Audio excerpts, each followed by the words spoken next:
আগামী ৮ অক্টোবর মহাপঞ্চমীর মধ্য দিয়ে শুরু হবে বাঙালি হিন্দু সম্প্রদায়ের সবচেয়ে বড় ধর্মীয় উৎসব শারদীয় দুর্গাপূজার মূল আয়োজন।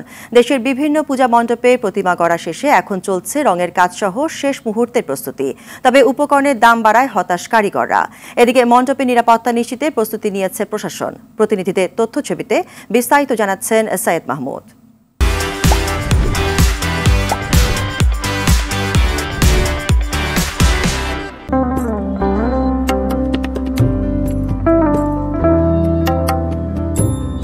দুর্গাপূজার পূর্ণলগ্ন শুভ মহালয়া হয়ে গেছে। বেশিরভাগ এলাকায় শেষ প্রতিমা গড়ার কাজ চলছে। প্রতিমার রং করা, অলংকার পরানো সহ বাকি আয়োজন।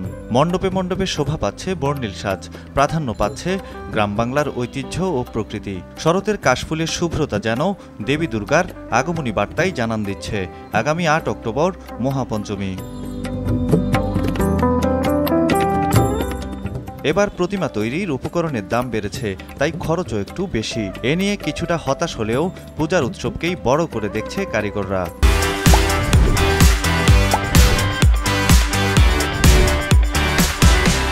জিনিসের দাম আগামী গেছেবারের থেকে এই বছর আরো বাড়তি।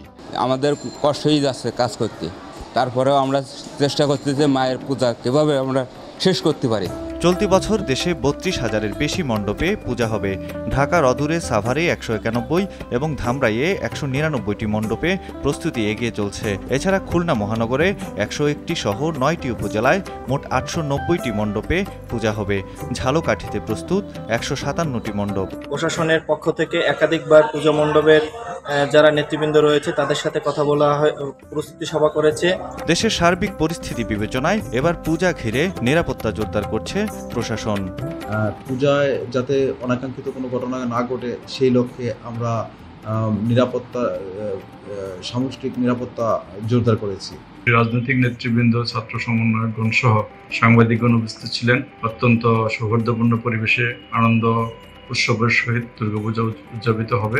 মহাপঞ্চমীর আগেই মণ্ডপে বসানো হবে প্রতিমা। ১২ অক্টোবর শনিবার দশমীতে চোখের জলে দেবী বিসর্জনের মধ্য দিয়ে শেষ হবে দুর্গোৎসব। সৈয়দ মাহমুদ, RTV।